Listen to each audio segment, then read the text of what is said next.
There's so much misinformation out there about intelligence. So today we're going to be debunking claims on YouTube about IQ and intelligence. We're going to look at what's really true. This video is from SciShow Psych, which is a Hank Green channel with 860,000 subscribers.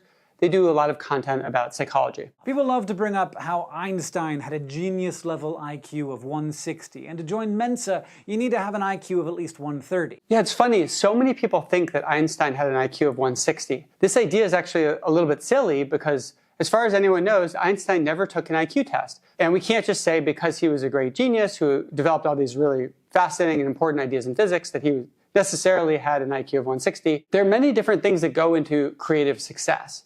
Einstein had these incredibly profound and important theories of physics, and the fact that he was able to produce that does imply that he was probably incredibly intelligent, but intelligence is not the same as IQ, and we actually don't know his IQ score. IQ is a measure of intelligence, and we can't just say because he created these great theories, he necessarily had an extremely high IQ.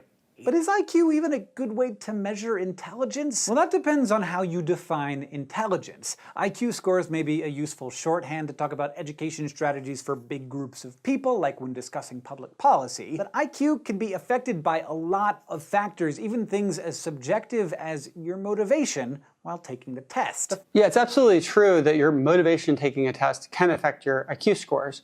This is a source of variability where a test will always depend on how hard you try. If you don't try at all, you're probably not going to do very well. So this doesn't make the idea of IQ invalid. It just means it's a source of noise in IQ testing. IQ tests will be limited in their ability to measure people's actual IQ scores based on whether people try during the test. But psychologists seem to agree that one thing that seems to help people with learning and academic achievement is thinking about intelligence as a thing that can change. What he's talking about here is the idea of growth mindset, which is essentially the view that you can always improve your abilities at anything. So suppose you do badly on a test. If you have a growth mindset, you'll think, well, next time I can work harder, I can learn the subject better, and therefore do better at the test. On the other hand, if you have a fixed mindset, you'll just think, well, this test shows how good or bad I am at the subject. Since I did bad, it means I'm bad at the subject. And therefore, I'm going to be doomed to do badly in the future as well. And there's a lot of research that suggests it is a bit helpful to have a growth mindset. When you randomize people and teach them about growth mindset, they do tend to do a little bit better in certain ways. So it's a useful mindset to have. That being said, it's important to distinguish between things we can improve at and things we can't. No matter how much growth mindset you have, it's not going to make you taller. However, you can improve your muscle growth. So growth mindset about how strong you are, that makes a lot of sense. And so it's important to distinguish. There's some things that we have control over and some things that we don't.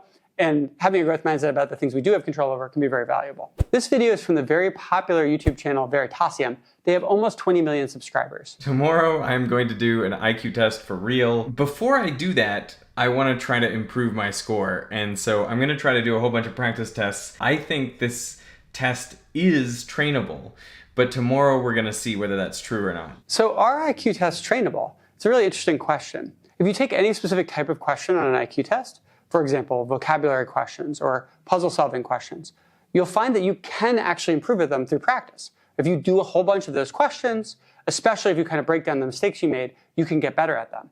Does that mean that IQ is trainable, though? And the research is really interesting on this. It finds that while you can improve at any specific type of IQ question, what you don't find is strong generalization to other types of IQ questions. So generally, an IQ test will have a wide variety of types of intelligence tasks on them. And getting better at one type of task tends to not lead to improvements at other types of tasks. So it's a tricky question. Yes, you can get better at IQ tests if you practice whatever types of questions are on that test. But it doesn't necessarily mean you're raising your IQ, because if you go do another IQ test that just happens to use different types of questions, it won't generally make you better at it. There's actually a really interesting example of this from the academic literature. A researcher, Anders Ericsson, was studying working memory, and he had people try to remember digits. And he had one study participant in particular who started with an ability to remember about 7 digits at a time, which is very normal, very typical.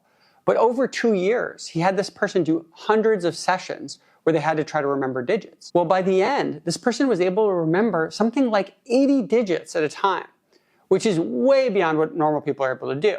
And it wasn't because this person had an incredible IQ. It was because they practiced and practiced and practiced. And their brain invented strategies for getting better and better at remembering digits. And I think this is a really important thing to understand about intelligence.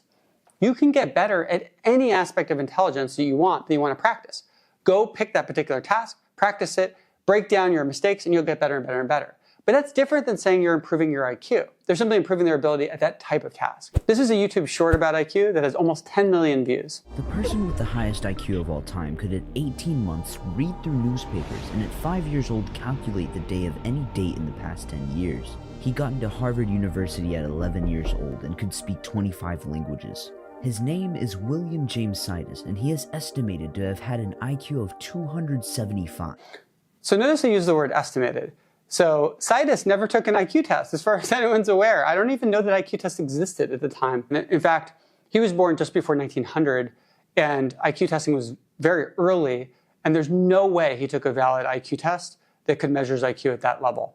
In fact, if today someone claims they took an IQ test with their IQ greater than 160, you should be very skeptical, because most IQ tests don't even measure IQs above 160 reliably. The reason for this is that if you have extremely high IQ, you will tend to get all or almost all questions right on a standard IQ test, which means that you can't tell how good people are, because if they max out all the answers, well, you can't tell the difference between someone with very high IQ and an extremely, extremely high IQ. You have to actually develop special tests to even measure IQs that high. Most tests are not equipped to do this. And what's so ridiculous about this claim is that, funnily enough, if IQ were normally distributed, if it follows a bell curve, as many people believe, then an IQ this high should actually essentially never happen in the history of the world, not even close. Sidis, I'm sure, was a very smart person. He was a child prodigy, but he doesn't have an IQ this high. And in fact, if we think about the highest IQ person in the world, there's a very high likelihood that that person never got an IQ test and that nobody knows who they are. It's probably some random person who went about and lived their life. They may not have ever discovered the theory of relativity or anything like that. Maybe they were really good at their job. Maybe they did really interesting things, but chances are they never had an IQ test and nobody's ever heard of them. This video is from the Jubilee channel. They have 10 million subscribers, and they like to do a lot of social experiments. In this case, they have people rank their own and other people's intelligence. Why don't you guys rank each other from 1 to 6, including yourself, and give reasons why you want to do what you're doing? Gotta go 1. No. Oh yeah. 2, 3, 4, 5, 6. So one thing that's happening here is that they're ranking each other based on intelligence. And intelligence is a broad concept, and different people are going to use that phrase in different ways. For example, some people might emphasize social skills more in their definition of intelligence. Other people might think, well, social skills are not about intelligence. Intelligence is about abstract reasoning or logic or something like that. So there's an inherent ambiguity in these rankings. 1, 2, 3, 4, 5, 6. So one thing that's interesting here is they're actually having to rate their own intelligence. And we actually did some research on this, and we found some really fascinating findings. So this is our site personality map, where we make available over 1 million correlations about humans. And you can actually go sign up and you can search it. You can find all the different kinds of things about how human traits are related to other human traits. We actually collected data on people's overestimation of their own IQ. We had them estimate what IQ percentile they are, and then we actually measured their IQ percentile, and we look at the difference between those. And it's really interesting to look at what predicts people overestimating their IQ. We first have a bunch of variables related to just performance, and that makes a lot of sense because of what's known as the Dunning-Kruger effect. It's well known that people with higher IQs tend to underestimate their IQ, and people with lower IQs tend to overestimate it. And so that's kind of the first factor we find here. But it's funny because we also find another factor here. We also find this other interesting factor, which is narcissism. The more narcissistic people are, the more they tend to overestimate their IQ. This video is a clip from the show Adam Ruins Everything by Adam Conover. We think IQ tests are objective evaluations of our mental abilities, but in reality, they are deeply biased and controversial tools that might not predict intelligence at all. You know, it's interesting, might not predict intelligence at all. I mean, that statement might is doing a lot of work there. But I think almost any way you measure intelligence, you'll find that IQ is at least correlated with it. That being said, people can define intelligence differently, so not everyone's going to agree on what is intelligence exactly. And the correlation between IQ and intelligence will depend on how you choose to define intelligence. Nope. The only thing IQ tests tell you is how good you are at IQ tests. That's definitely not true. I mean, people have studied what IQ tests predict, and they predict a wide range of different things. They, to some extent, predict income, they predict education, grades in school. So yeah, IQ tests definitely don't just measure what's on an IQ test. And that's the whole point. If they just did that, they would be useless. If you look at any research, you'll find immediately that they do predict a wide range of things. And in fact, the whole idea of an IQ test is that it's designed to be one number that predicts performance across a wide range of tasks. That is literally how you measure IQ. You give people a range of intelligence tasks that are different from each other, and you look for the single number that predicts across them as well as possible. Early tests focus almost entirely on concepts that only rich white folks would know. That can't be true. I'm not rich and I can answer these questions. Describe everything required by a regatta.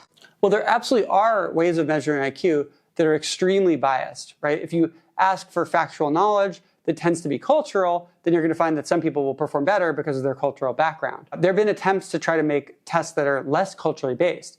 For example, the Raven's progressive matrices test, what it does is it shows you 9 boxes, and 8 of them are filled in with symbols, and you have to try to guess what the next symbol is, what the 9th symbol is, essentially looking for the pattern. And the idea here is, well, that doesn't depend on knowledge about the world, that might be cultural.